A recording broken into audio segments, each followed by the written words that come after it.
नमस्कार दोस्तों। आज देश में किन मुद्दों पर क्या क्या चर्चा हो रही है यह समझ से बाहर की बात है। आज देखिए क्या इस देश में नहीं हो रहा है जो कि नहीं होना चाहिए। विपक्ष पूरी तरीके से हताशा और निराशा की गहरी कुंठा में आज डूबा हुआ विपक्ष किन किन मुद्दों को उठा रहा है। कभी इंडिया और भारत नाम की चर्चा पर मुद्दा उठा रहा है तो कभी किन मुद्दों पर जिनमें कभी कोई मुद्दा नहीं।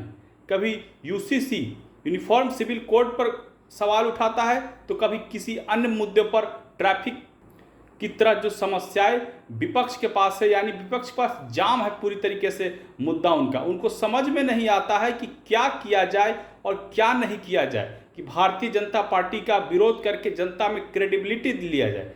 आप विपक्ष के पास तो नेता नहीं और साथ साथ नैरेटिव की भी कमी, नैरेटिव उनका सेट नहीं हो पाता है। अब जबकि भारत की राष्ट्रपति द्रौपदी मुर्मू ने विदेशी मेहमानों को यह न्योता दिया कि प्रेसिडेंट ऑफ भारत के नाम से जब न्योता दिया गया तो उस पर भी आपत्ति किया जा रहा है। यह सब बताता है कि कितनी आपका हाइपोथेटिकल सिचुएशन में विपक्ष जा रहा है। विपक्ष के पास न नीति है, न नीयत है, न निर्धारण करने की क्षमता है, सिर्फ फुटौल ज़्यादा है, क्योंकि उनके पास जिस प्रकार की नीति के निर्धारण करने वाले नेतृत्व की अक्षमता और उन नेता की कमी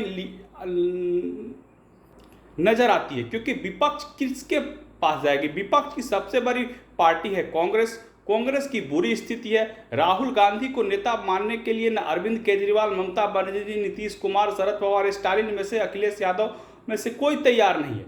तो क्या करेगा विपक्ष? आखिर किस तरीके की राजनीति करेगा? अब बिहार में ही ले लीजिए, आरजेडी और जेडीयू में कितना सिर फुटौल है, लेकिन फिर भी सत्ता के मोह में, लालच के लोभ में दोनों पार्टी गठबंधन करके सरकार चला रही है। तेजस्वी यादव की उम्मीद है कि चचा बिहार की गद्दी छोड़ देंगे तो हो सकता है वो मुख्यमंत्री बन जाए। जब वो अपने दम पर, अपने पैर पर मुख्यमंत्री नहीं बन सके तो चचा की शरण में चले गए। चचा 43 और 45 विधायकों की तरीके से, नीतीश कुमार 43 और 45 विधायकों की पार्टी है और उसके बाद वो सरकार में मुख्यमंत्री बने हुए हैं। उनको लाज शर्म रहना चाहिए कि 43 और 45 विधायकों की पार्टी पर वो कैसे मुख्यमंत्री बने हुए। उनको गद्दी तो तेजस्वी यादव को ही सौंप देनी चाहिए।